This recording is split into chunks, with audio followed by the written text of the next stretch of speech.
Nous accueillons aujourd'hui Eric Aounou de l'université de Roskilde au Danemark. Eric Aounou, bonjour. Bonjour. Pourriez-vous nous parler des problèmes de la décentralisation en Afrique et dans quelle mesure l'aide à la décentralisation a pu avoir des effets pervers? Au niveau de... Je vais prendre des exemples concrets à partir de terrain béninois où j'ai étudié plusieurs années. Je dirais qu'un des effets les plus évidents au niveau des communes, c'est qu'elles sont tout à fait orientées vers les ressources extérieures. C'est assez paradoxal quand on regarde le passé du Bénin, où sous la révolution de Kérékou, il était demandé à la population qui reprenait en cœur « comptons sur nos propres forces ».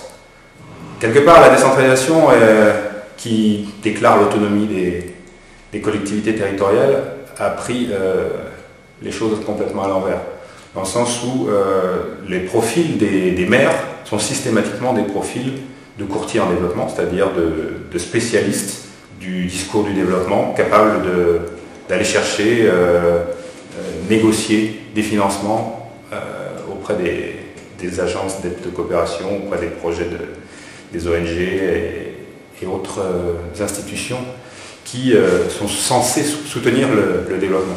Mais ça a un effet extrêmement pervers, puisque lorsque on analyse un peu le budget des communes, en dépit des obligations réglementaires qui leur imposent un certain pourcentage du budget à consacrer aux investissements, les communes ne comptent que sur les bailleurs de fonds pour assurer les nécessaires investissements qui permettent une certaine visibilité de l'action communale. Et dans bien des cas, s'ils ont le profil, ils n'ont pas toujours la chance d'avoir des financements. Et donc on a des résultats après un premier mandat de 4 à 5 ans assez catastrophique. Il n'y a eu pratiquement aucune réalisation qui a été faite. Les services ont même plutôt eu tendance à se dégrader. Et quand bien même il y a des cas de communes qui ont réussi à trouver des financements, c'est une justification supplémentaire pour consommer le budget en fonctionnement. Puisque les bailleurs assurent la visibilité de la commune, on peut se servir dans le budget communal. Certains appellent ça la marmite communale, ce qui est assez évocateur de la perception qu'en ont les acteurs. Et il y a souvent une attente forte du côté des promoteurs de la décentralisation sur le fait qu'avec un conseil municipal et les organisations de la société civile, il y aura des pressions sur les maires, de telle sorte qu'ils ne pourront pas faire de la mauvaise gestion, entre guillemets. Mais en réalité, les attentes et des conseillers et des populations, c'est de créer une relation privilégiée avec le maire, puisque c'est lui qui a la main dans les ressources, et que celui-ci distribue ses ressources. Et notamment les ressources dites de développement. Savoir que si on a décroché un projet, maintenant il s'agit de savoir où est-ce qu'on va l'orienter. Et on va l'orienter principalement du côté où on a son électorat. Donc quand il y a un budget consacré à un investissement, par exemple d'une adduction en eau potable, on ne va pas nécessairement choisir les endroits les plus nécessiteux, mais on va choisir les endroits où on a fait des promesses et on a des clients politiques. Donc voilà un petit peu les effets pervers. Un autre que je pourrais évoquer à titre d'exemple consiste à savoir distribuer les ressources attachées au développement, à savoir les ressources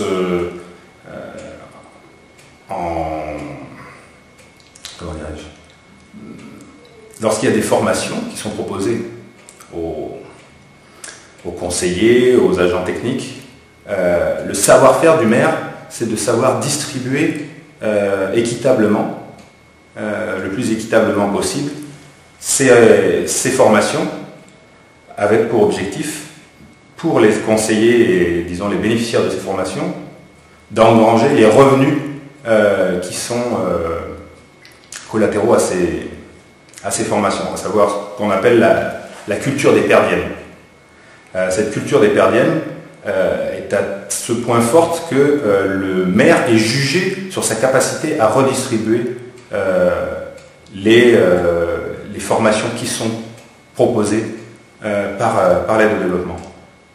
Peut-être à titre indicatif, j'avais étudié sur l'ensemble du Nord Bénin, il y avait à peu près 4